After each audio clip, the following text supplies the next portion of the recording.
درود، من بیژنم و امروز میخوام نرم افزار FL استودیو رو به طور پایه‌ای و مبتدی برای کسایی که تازه نرم افزار رو نصب کردن توضیح بدم و بگم که چطوری میتونید با این نرم افزار کار بکنید. البته این ویدیو پایه‌ایه، بعدش تمام بخش‌های مختلفش رو بهتون میگم و شما هم قطعاً با تمریناتی که انجام میدید FL استودیو رو کامل یاد میگیرید و به این نرم افزار مسلط میشید. ما توی FL استودیو 6 تا پنجره اصلی داریم. پنجره اول چنل رک، این اسماشو دیگه الان یاد بگیرید، به این میگیم چنل رک. پنجره دوم پلیلیست، این بزرگ است. پنجره سوم میکسر که اینه. پنجره چهارم براوزر که اینه، حالا این بغل همیشه چسبیده. پنجره پنجم اینجا دیده نمیشه، پنهانه. چطوری ظاهر میشه؟ روی این کلیک راست میکنیم، پیانو رول. پنجره پنجم پیانو رول، اوکی. و پنجره ششم هم روی همین کلیک چپ که میکنیم، روی این صداهایی که داخل چنل رک داریم، کلیک چپ که میکنید یه پنجره کوچیک باز میشه که به این میگیم چنل ستینگ. ما توی این حرفه‌ای که داریم کار میکنیم چند تا بخش مختلف داریم، بخش یا چند تا زمینه مختلف داریم.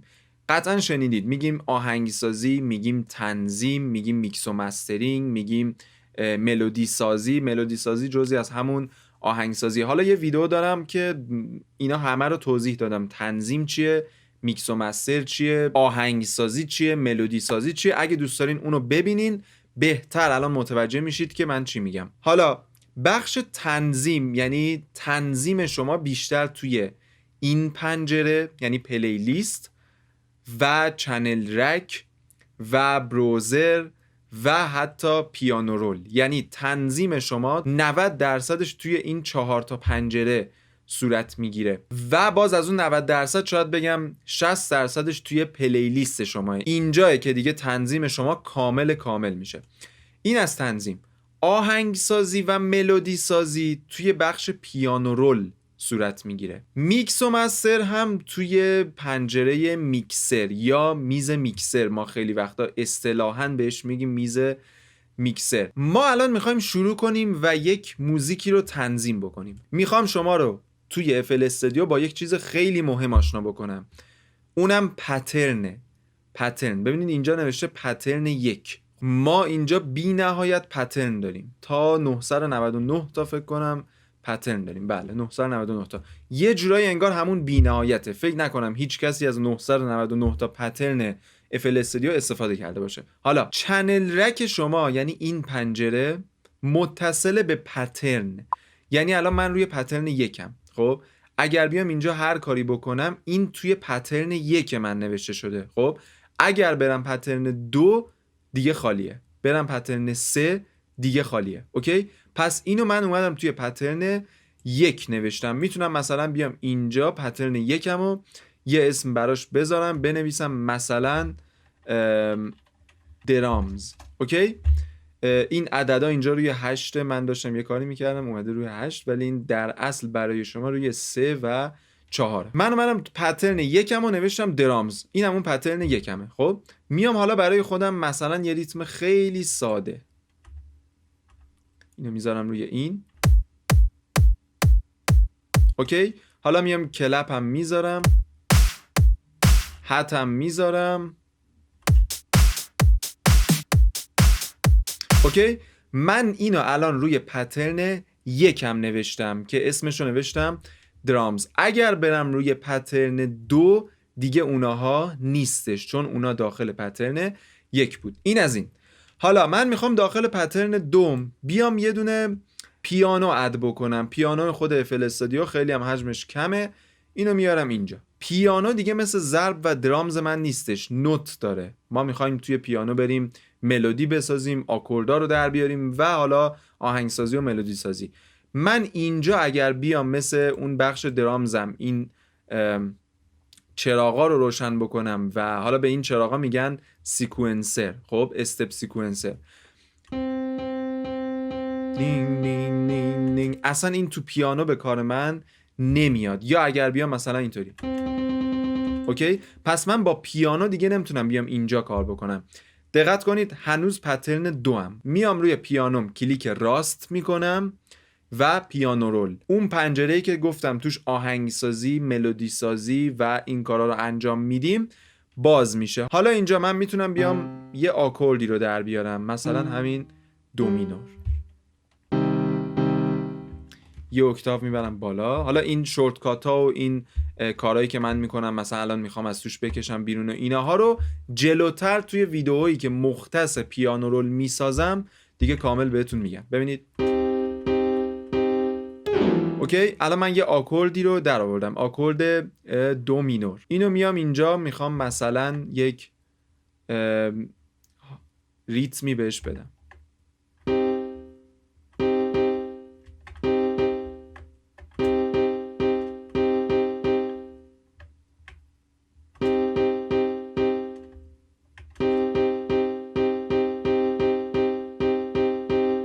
اوکی، اینجا میبینید که پیانوی منو داره به این شکل نشون میده، چون رفتم داخل پیانو رول نوتاشو چیدم دیگه به این صورت برای من نشون نمیده. الان پترن یک من که همون درامزم هست اینه، پترن دو، پترن 3 و 4 و 5 و اینا هم دیگه خالیه. اوکی، حالا اینجا شما میتونید هر VST گیتار بیارید، نمیدونم سینتیسایزر بیارید، بیس بیارید، هر چی که دوست دارید اینجا اد بکنید و داخل همین پیانو رول نوت نویسی کنید و کلا تنظیمتون رو انجام بدید. خب روی این به علاوه کلیک چپ کنید به صورت لیستی میاد، اگر کلیک راست بکنید به صورت همینطوری پیکچراش میاد و میتونید انتخاب بکنید که کدومو داشته باشین. حالا الان یه مشکلی هست، این درامز من و این پیانوی من از همدیگه جدا هستن. خب یعنی ببینید این جدا داره پلی میشه، پیانوی من داره جداگانه پلی میشه. موزیکی که شما گوش میکنید اینطوری نیستش که پیانوش جدا باشه درامزش جدا باشه، اینا داره همزمان پلی میشه. صدای خواننده هست،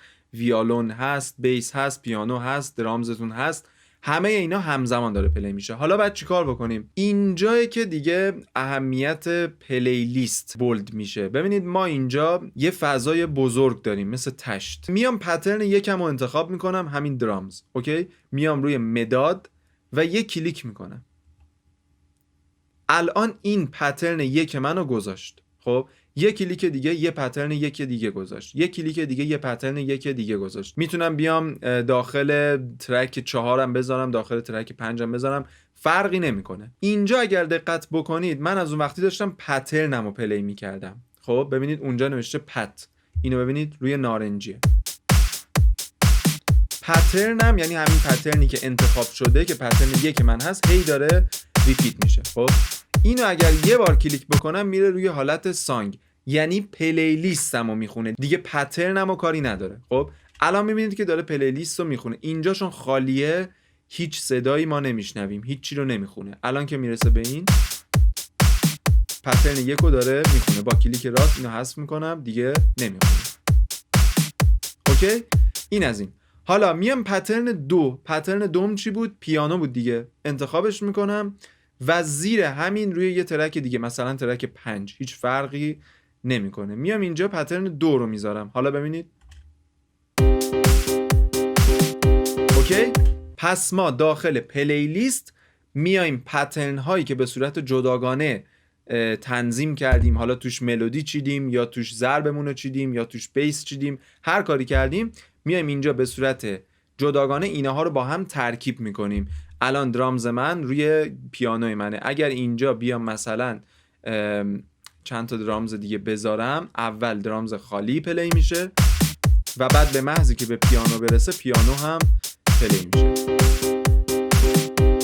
خیلی خوب، پس ما تا اینجا با ارتباط بین پترن، چنل رک و پلی لیست آشنا شدیم. خب حالا ما اینجا یه پنجره دیگه هم داشتیم که وقتی کلیک چپ میکردیم میومد و گفتم اسمش چنل ستینگ. اینو ما الان خیلی باش کاری نداریم، بعدن بهتون توضیح میدم، اما مختصرش اینه که تنظیماتیه که مربوط به اون سمپلیه که اینجا انتخاب کردید. سمپل منظورم مثلا همین کیک، این الان یه سمپله.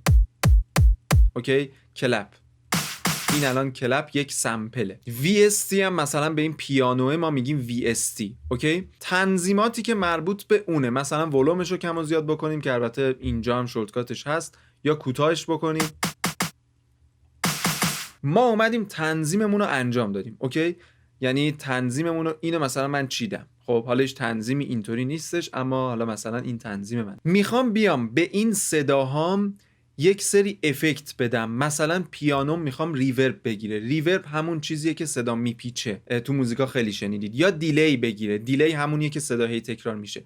یا مثلا میخوام پیانوم صداش یکم شفافتر بشه، یا صداش یکم بمتر بشه. اوکی، ایناها رو که دیگه من نمیتونم داخل پلیلیست یا چنل رک بیام این کارا رو انجام بدم. باید چیکار بکنم؟ باید برم توی میکسر. چطوری این پیانو رو من ببرم توی میکسر؟ ببینید اینجا یک شماره هایی کنار هر کدوم از این سمپلا هستش و توی میز میکسر هم اینجا میبینید که شماره هست. این شماره ها به هم وصلن، یعنی اگر این اسنیر من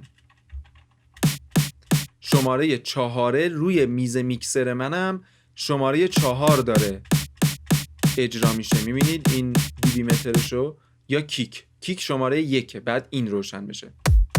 اوکی، هر شماره‌ای که بدید همون. الان اگر کیکمو من بکنم شماره 10، شماره 10 شروع میشه. حالا اگرم خالی باشه که دیگه این مستر، حالا الان بهتون میگم چیه. میام به این پیانوم یک شماره میدم، اینو با کلیک چپ میگیرم، شماره 5. اوکی، شماره 5 من شد پیانو. حالا اگر من روی شماره 5 هر افکتی رو باز بکنم به پیانوم اعمال میشه. چرا؟ چون پیانوم شماره 5 رو داره، یعنی وصل به شماره 5. حالا من میام مثلا یه دونه ریورب باز میکنم، ریورب خود FL استودیو رو باز میکنم، پیانو. میبینید که ریورب گرفته. من یکم زیاد اعمال میکنم که شما قشنگ متوجه بشید. اینو من بگم که اینجا الان این 10 تا اسلاتی که اینجا من دارم که توی یک کدومش ریورب رو باز کردم فقط مختص به شماره 5، یعنی اون اینزرتی که انتخاب شده. اگر برم روی اینزرت 6 دوباره خالیه، اگر برم روی اینزرت 7 خالیه، اینزرت 4 خالیه. من این ریورب رو روی اینزرت 5 باز کردم. اوکی، حالا پیانوی من ریورب گرفت. اوکی، اگر بیام اسنیرم که شماره 4، اسنیرم هم شماره 5 بهش بدم، اسنیرم هم ریورب رو میگیره. هر کدوم از اینا که به شماره 5 روت بشه ریورب بهش اعمال میشه. اوکی، الان کل اینها ریورب رو دارن. حالا من میتونم بیام پیانومو بهش ریورب بدم، کیکمو روش اکولایزر باز بکنم، هتمو یک کار بکنم، اسنیرمو یک کار بکنم و به هر کدوم یک شماره بدم. این از این خیلی واضح و روشن، هیچ چیز سختی هم داخلش نیست. حالا یه نکته دیگه میمونه. ببینید از تمام این اینزرت ها اگر دقت بکنید پایینش یک سیم رفته، به این میگیم سیم. حالا ممکنه شما بگید خط یا هرچی. یک خروجی رفته و به این مستر من وارد شده. مستر یعنی چی؟ تمام این اینزرت ها همشون سر و تش رفته به همین مستر. سر و تش که نه، تش رفته به مستر. یعنی چی؟ یعنی ببینید چه کیک من بکوبه، چه کلپ من بکوبه، چه هت من، چه پیانوی من، مستر من داره کار میکنه. اگر روی مستر من بیام یه افکتی رو اعمال بکنم، مثلا یه دونه اکولایزر باز بکنم، اکولایزر فاب فیلتر رو باز میکنم، یه دونه اکولایزر باز بکنم که مثلا بیام این کارو بکنم،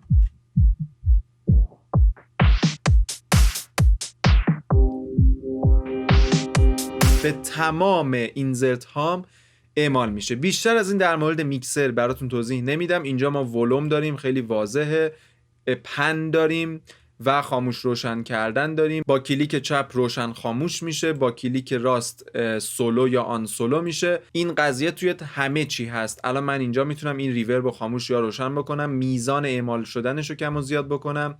اینجا هم توی چنل رک ما دوباره ولوم داریم، پن داریم، خاموش روشن کردن داریم. دیگه این زبان کل نرم افزاره. خب همه جا این هستش. پس ارتباط بین پترن، چنل رک، میکسر و پلیلیست رو فهمیدیم. یه پنجره اینجا هست. پیانو رول هم که البته گفتیم دیگه، پیانو رول هم ما اینجا داشتیم.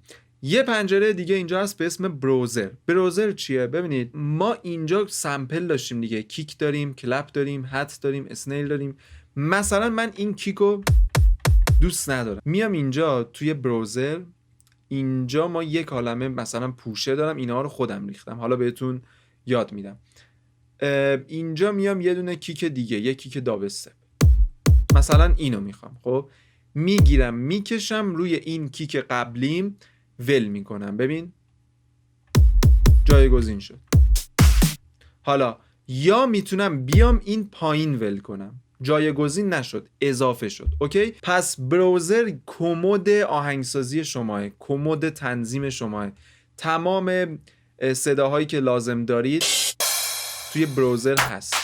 افکت لازم دارید، نمیدونم درامز لازم دارید، کیک میخوای، اسنیر میخوای، هر چی میخوای اینجا هست. میای از اینجا بر میداری، یا میاری داخل چنل رک، یا میاری داخل پلیلیست. میتونی بکشی توی پلیلیست ول بکنی دیگه. الان توی پترن من این نیستش، این به صورت یک فایل صدا اد شد. این بالا هم یه سری تنظیمات دارید، اینها رو هم خیلی خلاصه بگم. مثلا اینها مربوط به پنجره هاتونه، این پنجره بره یا بیاد، این پنجره بره یا بیاد.